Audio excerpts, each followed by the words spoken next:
The following program was provided by an independent producer solely responsible for its content. The opinions expressed do not necessarily represent the views of this station, its staff, board of directors, or underwriters.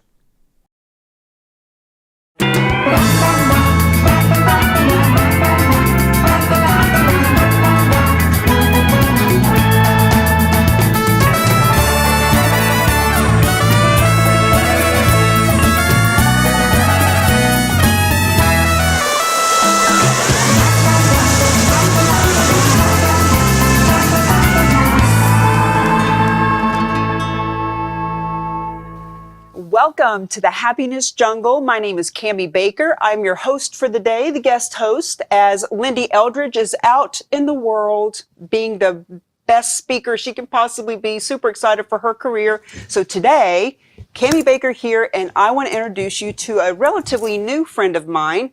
I was at an engagement, about 4 months ago. It was for Dress for Success Worcester, and it was a beautiful luncheon, beautiful purple color. And I was one of the speakers there. I've decided that one of my cause marketing campaigns this year is to donate a book. Every time I sell Mingle to Millions, I donate a copy to Dress for Success, because as they are helping women dress on the outside, I'm helping dress on the inside. And while I was there, I was fortunate enough to meet Kathy Barron. I want to say borrow. Shame on me. Barron. Yes. Kathy Barron and I got on the phone and we hit it off. Yep. And as one of the original founders of Dress for Success Worcester, wanted to pick your brain about that. One thing led to another. I found out you're really fascinating. Thank you got you. all kinds of businesses you're doing. I do. Yeah. So tell us a little bit about yourself, Kathy. Okay. Well, I guess, starting with Dress for Success, it's a local affiliate of the international organization Dress for Success. And so it's the local, Dress for Success Worcester. The reason I wanted to found it was because in my other business, I saw a lot of these women who were really economically disadvantaged come into the staffing firm, and they were ready to go to work. And if they had skills, we would put them to work. And then 99% of the time, they left work after a very short amount of time. You knew they didn't win the lottery, and you knew that they all of a sudden didn't become successful, that really something in their fragile network fell apart. So oddly enough, I was at a nonprofit board meeting, and you go around, you introduce yourselves. And so this woman sitting next to me introduced herself as one of the founding members of Dress for Success in Western Mass. So I pulled her aside afterwards. I said, "What the heck's that all about?" And she told me. And I thought the organization was really fabulous. It had the magic formula to give these women all the support services on their road to economic independence. Clearly, it was, more than the job. Getting the job was one part of it, but if they didn't have a support network, if they didn't have mentoring, and if they didn't have other resources, they couldn't keep the job and then ideally move up in the job to become economically self-sufficient. So I said, wow, that's a great idea. Worcester really needs this. And so she said, well, if you're serious, I'll help you start it up. And so I said, yes, I am. And so the rest is really history. We opened the doors in May of 2009 after about 2.5 years of going through the process of getting our 501c3, founding the organization. We had to apply to Dress for Success Worcester and go through this whole long due diligence. So we had to apply to Dress for Success International to get the status and be approved to be a local affiliate. And they came back, 3 or 4 times and said, well, tell me more about this and tell me more about that. They're very selective, and they should be. So out of, I think, 650 applications that year of people wanting to become an affiliate, we were one of 11. Wow. So they're very picky, and they should be. So their standards are very high. As a local affiliate, we have to adhere to those standards. We grew the board, we grew the organization. I was a director of fundraising, I was VP, then I was president, and then towards the end of it, my active involvement was being acting executive director. So now that ended in 2008. 18 in January. So now I'm an ambassador and I still spread the word. And Well, I want to thank you for educating me on it. We had that phone call that day, and Yes. even though I've heard of Dress for Success for many years, and I've donated countless suits and shoes and things over the years, and even having decided to donate a book, every one I sell, I donate one, because I wanted to donate my books, but I thought, well, who could really use my book? Like, not everybody could. It's about mingling, it's about connecting and business relationships, and I thought, Dress for Success would be perfect for that. I met one of the women, Justina. She's awesome. Yep. And she loved the book, and we just hit it off. And so I knew that they did the dressing, obviously, Yes. Dress for Success, Yes. but I didn't understand all the behind the scenes. Can you share with us a little bit about all that Yes. other support that they provide? Absolutely, and that's a good point, because most people know about donating the clothes and the suiting, and of course the women, that they do need clothing, and so that's the first program that we have, and they come in when they get referred to the Dress for Success Worcester via a variety of social agencies that really qualify them pretty much at the poverty level. And most of the women that come in are single moms with an average of 2 children. And they're looking to gain entry into the workplace, so they're ready to interview. So they need everything. So they get the suit, and then once they get the job, they get up to a week's worth of clothes and accessories and everything, head to toe. Because once they get the job, they still don't have beaucoup dollars to go out and buy their whole wardrobe. So they come in, they get that service, and then from there, we work with them on the first program, which is really setting them up for success, help with resume writing, if they need some computer skills in our career center, if they need to know how to present themselves, what to say on an interview, how to get a job offer, and to hook them up with particular opportunities. That's our second program. So then they get the job and they go, wow, this Dress for Success is pretty good. And so once they obtain the job, they're still, in a lot of cases, not economically self-sufficient. They really need more help, more mentoring, more tools and resources, and a network of support. So the next step is the Professional Women's Group, which is a monthly meeting where they get all of that support, the mentoring, additional resources, how to do a budget, all kinds of things to keep them employed. And they network with each other, they mentor each other. The ones who have been in for several years mentor the newer ones. And then from there, we still work with them to help them move up in the job. And so they stay with the Professional Women's Group for a number of years.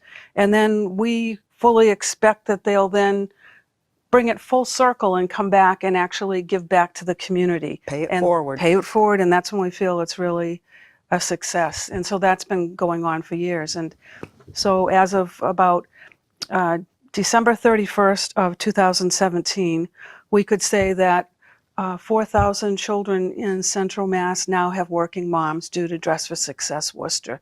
So that's Nice. pretty cool for an impact. It is pretty cool. And I actually met one of them met several when I was at that luncheon that day. And Yep. one of them works for one of the realtor boards and is their program and program director. Yeah. So I'm actually doing a speaking engagement for them. Great. Because of meeting her there, and she couldn't say enough about the services. And I'm actually really excited because when I'm over there speaking for the chamber, I'm going to pop in and see how the whole thing runs. And I would like to be one of the people that comes in and helps to give some classes on building business relationships. Absolutely, they can certainly use it, and that's really an important skill that they would find very valuable.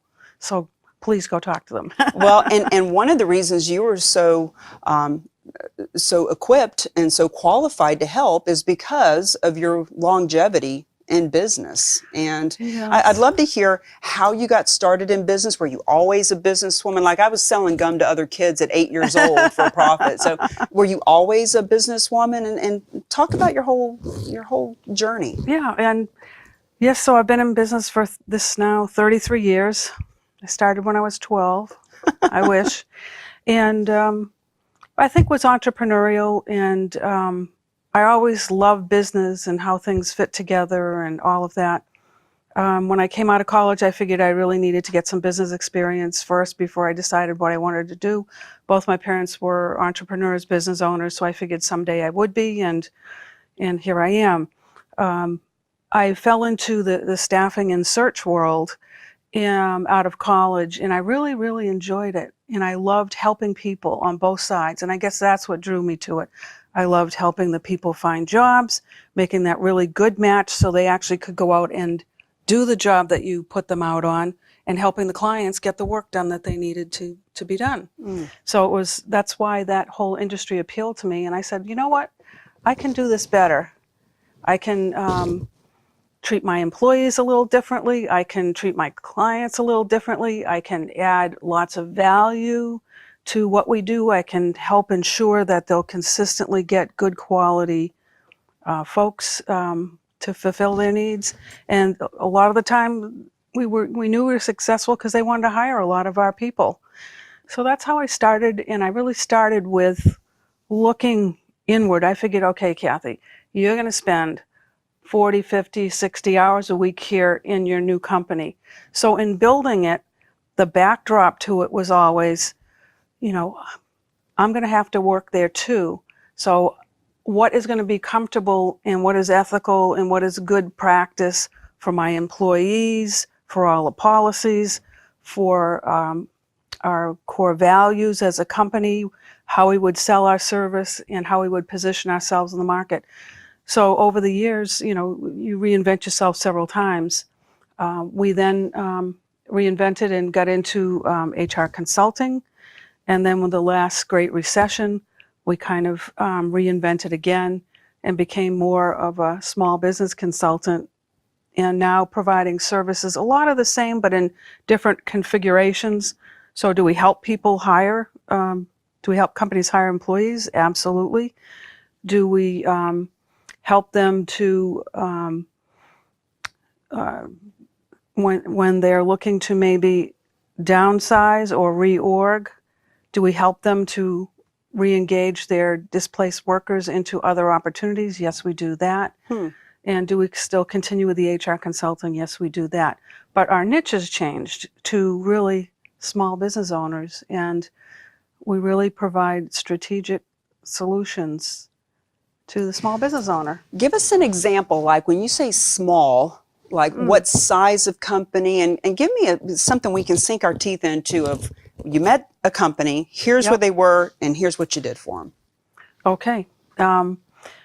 Ideal client would be a small business under 50 employees. Could be anywhere from a handful to like 40 something. And they come to me for whatever their need is. So it could be in the HR area, it could be to hire folks. They can be family businesses in some cases, although they don't have to be. They can be a solopreneur. I've worked with a solopreneur who wanted to hire their first employee and set up systems and processes. So that's one scenario. Recently, worked with a company, third generation, wonderful guy running it. He really gets his people and he gets how to manage, and he's wonderful. And so his company's wonderful. He has a lot of long-term employees. He called me in initially to do an employee handbook. They had all these policies all around, and so, you know, that was a good thing, but putting them all together in a handbook, they wanted to be more professional in how they conducted themselves internally. So did a handbook for them. They wanted to do formal reviews, performance reviews, so put together an appraisal system for them. And then they wanted help with their website. And although I don't personally do websites, I'm a good marketing person. And so, and I knew enough about them by doing my foundational work when I initially met with them. So I knew their vision, their mission, their core values, and all of that. So could put together the copy on the site and had my marketing guy actually physically do it and lay it out and make it look nice. I wrote the copy, and they had really kind of an old rustic website from years ago, and now they have a beautiful current website that really reflects, you know, who they are as an organization, what their community is like, help them a little bit with their employment branding and things like that. So it was really fun. Well, when you mention the employee handbook, I can imagine these days, especially in the Me Too movement, and, you know, don't touch or say or look the wrong way. It's really important to have someone like yourself to make sure everybody's dotting their I's and crossing their T's and making sure everything's above board. Yes, and so a lot of the things that I might do might be in the compliance area, and especially when the economy gets weak and there aren't as many dollars out there in small business budgets, they tend to come to me for more compliance things like that. Update my handbook, create a handbook. What are the employment laws that I need to adhere to being a company with 42 employees and so forth. So things like that. So it's a company that's big enough that they have employees, but not so big that they have their own HR department, or not a franchise where it's part of the system. They need to kind of create their own. That's correct, yeah. And there are a ton of small businesses out there that need help. And in my, I've been a small business owner for many years and built a staff and 150 field employees out in the field. So we had to adhere to all the HR things with our staff and with employees. So in doing all of that, very cognizant of all the rules and regulations. But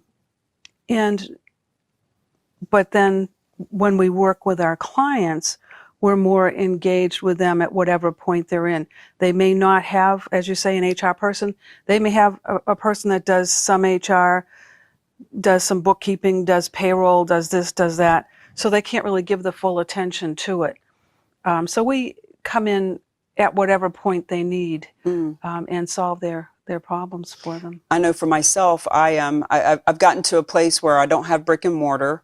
I don't have employees. I like outsourcing and all that. If I were to ever have employees and start to create a staff, I would need someone like yourself, because frankly, I have no idea how to manage. I have no idea how to hire and all. And I have clients that I could refer you to that as they're building on and they bring on a couple of employees, et cetera, that they could use you. Yeah, sure. And this year in particular, the last couple of years, it's been all about hiring, and unemployment's been so low. Companies are finding it very hard to, obtain top talent that they will be able to retain and then promote.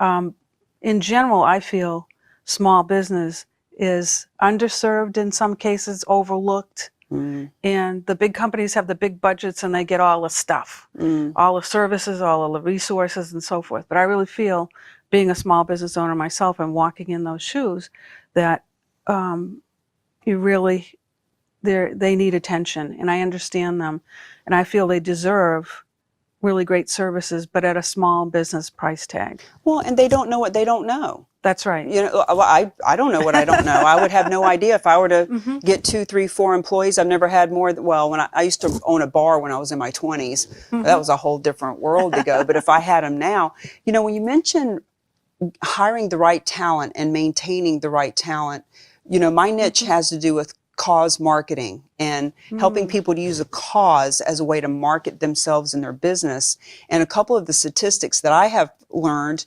is that 50% of the workforce right now are millennials, and that of those 50% that are millennials, 56% of them won't even work for a company that's not on cause. And so, in other words, sometimes the companies and people I work with, we bring a cause into the factor, not only because it creates a whirlwind of referrals and community support and company culture and all that, but it's a great way to recruit and bring people in. Absolutely. Bingo.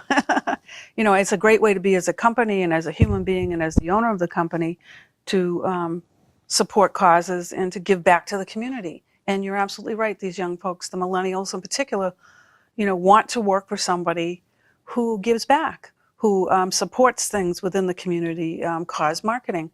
And they won't even go further than looking on their website.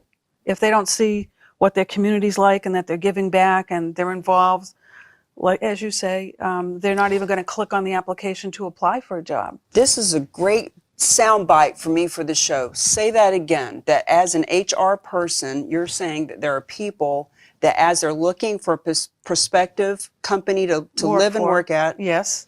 Say that again. They're looking at the company's website in a lot of cases before they apply. They want to see a little bit about their culture, their community. Is it a place whose values line up with mine? Do they give back to the community? And if you don't have all of that on your website, they're just going to go next and not even apply. See, I'm glad that I heard that from you because you live this every day. One of the people that I work with is the president of the Board of Realtors on the Seacoast. And when we're talking about recruiting agents into her office, you know, a lot of the times I was in real estate for 15 years. And when they're trying to recruit you, one of the biggest things is we'll give you a higher commission split. And the fact is, based on these statistics, there's a huge percentage of people, they're not necessarily choosing the company because they're going to make more money. They're choosing the company because they're going to make a difference. Yes. And because every day when they go to work, they know that they can feel, you know, that they're on purpose. That's right. And so if they don't feel that through the website, a lot of companies are missing out. And the small business owner in particular, like you say, doesn't know what he doesn't know or what she doesn't know. And so I encourage, so that's why I was really happy to help them with that website, because I said, you know, you've got to show them that you give back to the community and how you are involved, and really give them a flavor of your culture and what it's like to work there. So critical. So what are some of the typical issues that a client has when they find you? And we're talking a lot about HR. Like when someone refers you, if I'm out in the marketplace as someone who's a mover and shaker, meets a lot of people, what am I listening for so I can say, you need Kathy? Well, it comes down to people issues, and that's in a general sense. And if companies have employees, which a lot of companies do, and particularly the small business arena, if you have employees, you have people challenges.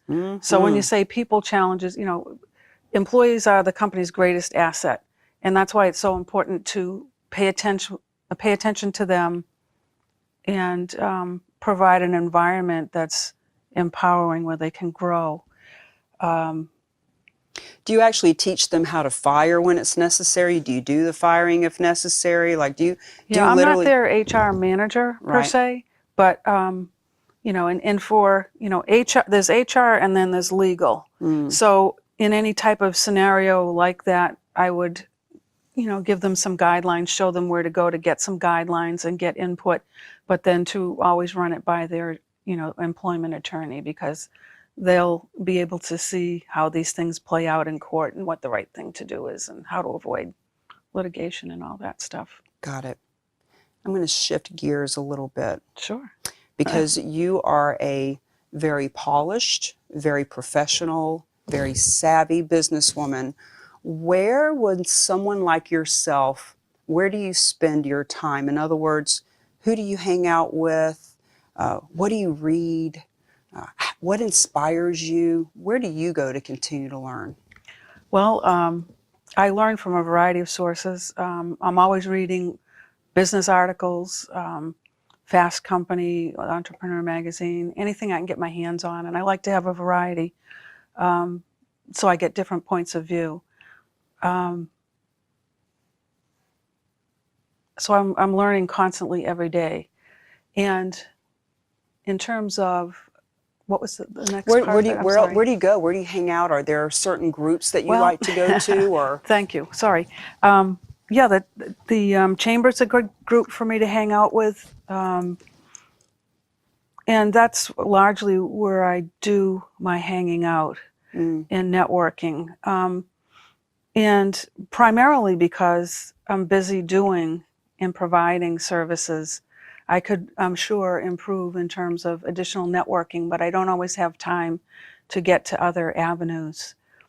So I'm sure with what you do, having a lot of resources, a lot of people to, like you said with the website, you're not the website person, you've just got a good eye, but you need a website person to refer, and you need a, you know, a business card person or whatever. So yeah, or a HR person or a CFO. I'm certainly not a CFO, and if they really need that level of help, then I would refer to someone out of my network. So over the years, I've met and I know a lot of folks. So pretty much if I can't do it, I can, you know, hook them up with somebody who can, and people that I know well enough to know that they'll do a good job for them. So really that's been the largest, you know, segment is through the Chamber, and they've been a really good resource. what about national or international? Do you travel to any big women's groups or big entrepreneurial conferences? I wish I could say yes and be really fascinating about that, but pretty local. We were brick and mortar years ago. Now we're, pretty work remotely, although a lot of my clients are still local, so I go on site to them.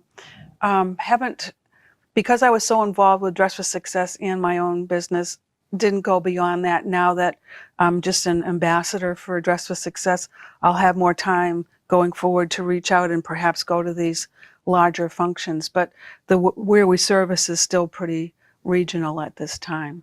Well, I ask because I'm always looking for cool places to go, and and I like you, and I like your energy. I like what you stand for and who you are. So obviously, I want to know where you go because I want to meet more people like you. Well, we'll talk along the way. Absolutely. So we've got 2 minutes left. What is a nugget or two of wisdom or information that you would like to share with our viewers that would help them along their path, especially as entrepreneurs? I really focus on that. Yeah, that's a good question. And I'm writing a book called Build a Great Business Because You Have to Work There Too. And so it has a lot of nuggets in it and all the things that I do. And what I would say to small business owners is there are going to be times when you get stuck. Get some help. Because if you don't, you may think about walking away and things could be different. So find someone who's a strategist, a solution strategist, someone that you can work with who can get you over a hump, can get you beyond that block that you have, that can help you get a new perspective on things and can really make the business work for you again and be fun. Absolutely imperative. I've been thinking recently that when people aren't moving forward, there's ignorance or arrogance in there somewhere. And when we're ignorant about it, doesn't mean we're stupid, it means we don't know what we don't know. Right. But then if our arrogance keeps us from asking for that help, that's when we flounder and get stuck. So that's great advice. And, from me getting sober many years ago to all the different real estate, network marketing, speaking, presenting, etc., always finding someone who's been there, done that, just as yourself, to teach people to do it and get past the learning curve. So we're at the end of the show. So happy to have you on. I know you've provided a lot of value. And what's your website? AccurateResourceGroup.com. AccurateResourceGroup.com. You have played in the jungle with us for 27 minutes today, and it's been my honor to have you. Thank you, Kathy. Thank you.